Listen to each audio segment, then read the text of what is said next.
Bonsoir, bienvenue à la Cinémathèque française dans le cadre de cette rétrospective consacrée à David Gordon Green. Je le rappelle, la rétrospective, elle s'est ouverte hier soir avec la projection du premier film du cinéaste George Washington. Peut-être que certains d'entre vous étaient là hier soir. Et je le rappelle, ce samedi, le cinéaste dispensera une leçon de cinéma à l'issue de la projection de Votre Majesté, et c'est à 14h30 en salle Langlois.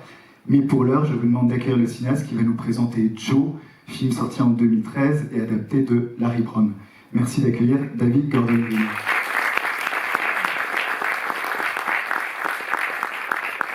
Merci David Gordon Green, et à vos côtés Anaïs Duchet qui va traduire vos propos. Merci.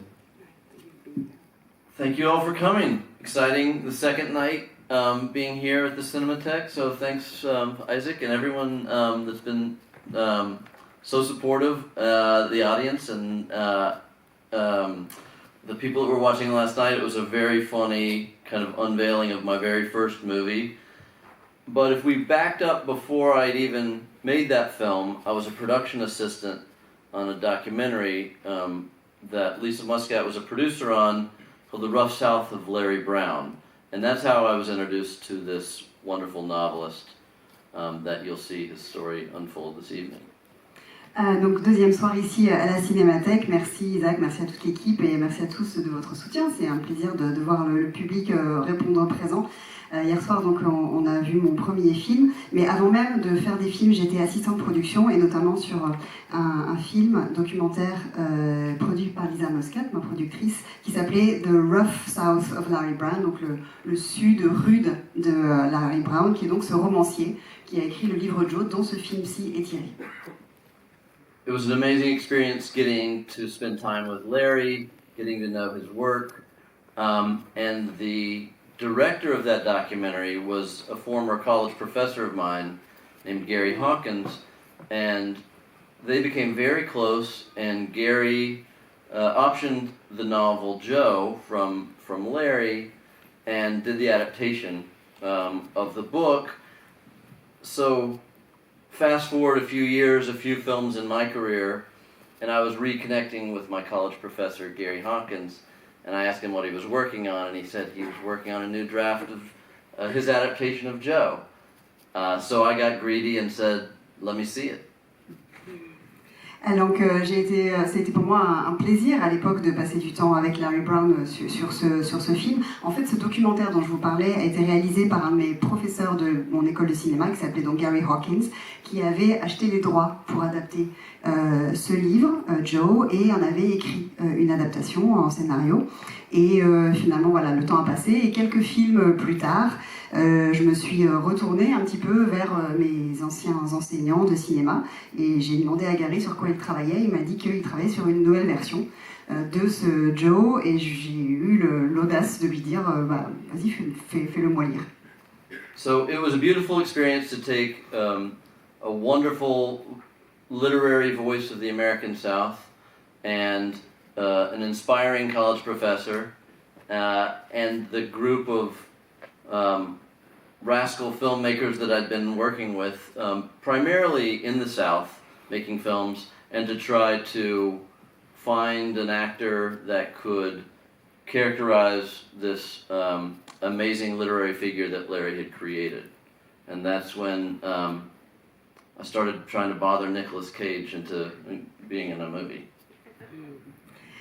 Et donc c'était une expérience formidable pour moi de plonger dans l'univers et dans la voie, cette voie de la littérature du sud des États-Unis, qui est Larry Brown, et en plus de reprendre contact avec mon professeur d'école, et puis ensuite réunir autour de moi un petit groupe et de faire partie de cette mouvance de ces cinéastes un peu rebelles qui font des films comme ça, et trouver un acteur qui allait incarner cette figure littéraire. Vraiment en la caractérisant très fortement, c'était le défi principal et c'est là que j'ai commencé un peu à tanner Nicolas Cage.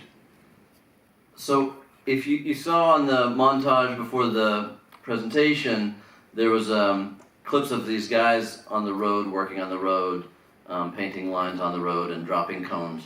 That was a movie called Prince Avalanche that will screen, I think, this weekend. So I was in production on that movie. I was getting ready to start production on that movie when I was developing this and trying to convince Mr. Cage to be a part of it.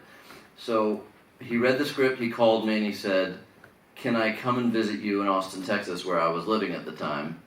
I said, "Well, I've got a busy day tomorrow. I've got to go scout locations for a different movie that I'm preparing to film." And he said, "Why don't I just come with you on your scout?"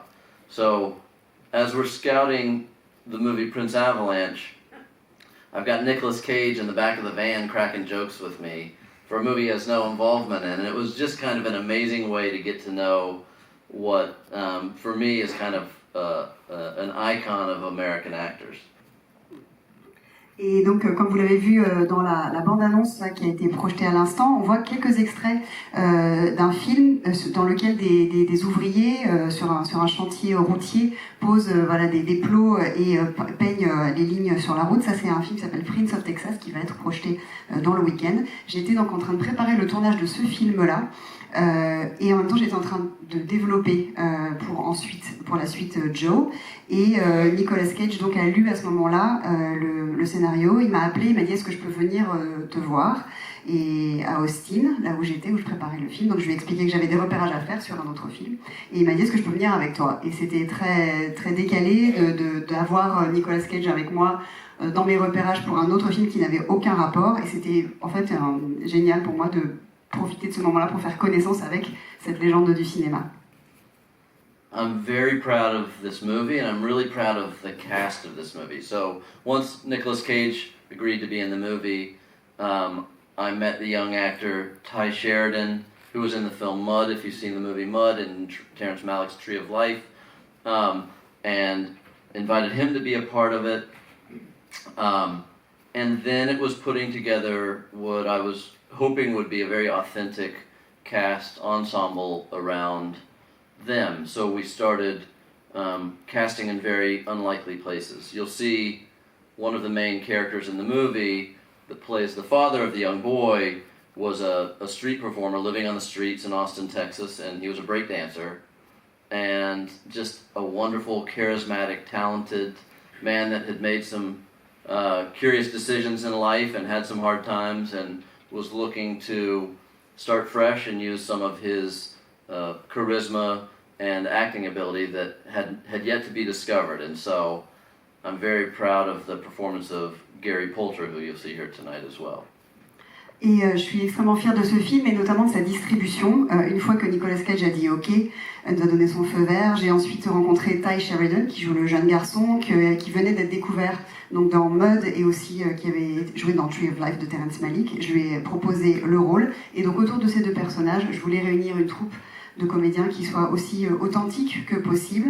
Et donc ça a mené à un peu des castings à des endroits improbables. Le troisième rôle principal, qui donc est le père de Tye Sheridan, c'était un artiste de rue, un breakdancer qui vivait dans la rue, qui avait un charisme extraordinaire, qui est quelqu'un qui avait fait des choix dans la vie qui l'avait fait faire un peu des accidents de parcours, mais qui avait vraiment envie là, de rebondir avec ce film et d'utiliser des talents d'acteur qu'il n'avait jamais mis à profit.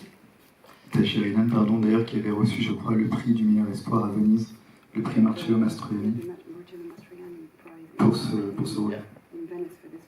Yeah, I'm very proud of Tye, and it's funny because my kids Leo and Otis are the age that Tye was when he was in this movie, so it's kind of strange to think that they were young rascals stumbling around on the dolly tracks and asking Nicolas Cage curious questions that a 3 or 4 year old on my movie set would be. Now they're here to watch the movie for the first time, so that's kind of cool.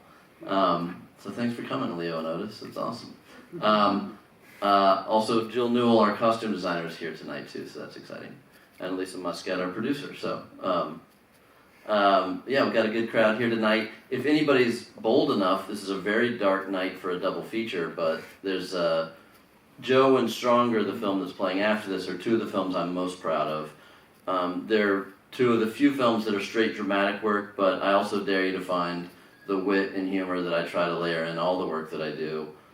These were done very passionately, and I'm excited to share it with you and revisit it because it's been 10 years since I've seen it, so I'm gonna sit among you and watch this movie. Donc oui, Tye Sheridan, dans le film, il a exactement l'âge qu'ont mes deux jumeaux, Otis et Léo, et c'est amusant de les imaginer parce que je les revois sur le tournage où ils étaient en train de jouer sur le chariot de travelling et poser des questions. Ils avaient donc 3-4 ans à l'époque et posaient des questions à Nicolas Cage. Il y a aussi donc Jill qui était costumière sur le film qui est ici, et Lisa Moscat, la productrice. Et si vous êtes motivé, vous voulez enchaîner avec un autre film, il y a Stronger qui est ce soir un peu plus tard. Ce sont deux films dont je suis le plus fier. Ce sont des drames, mais si vous faites attention, vous verrez tout l'humour aussi et l'esprit que j'ai voulu mettre dedans, et la passion aussi. Ce film-là, ça fait à peu près 10 ans que je ne l'ai pas vu, donc je vais m'asseoir avec vous dans la salle, ce sera un plaisir de rester et de le revoir. Je précise en effet que Stronger passe à 20h45, donc restez avec nous, parce que le film sera également présenté par David Gordon Green. Merci beaucoup, merci à tous les deux. Merci beaucoup. Bonne projection.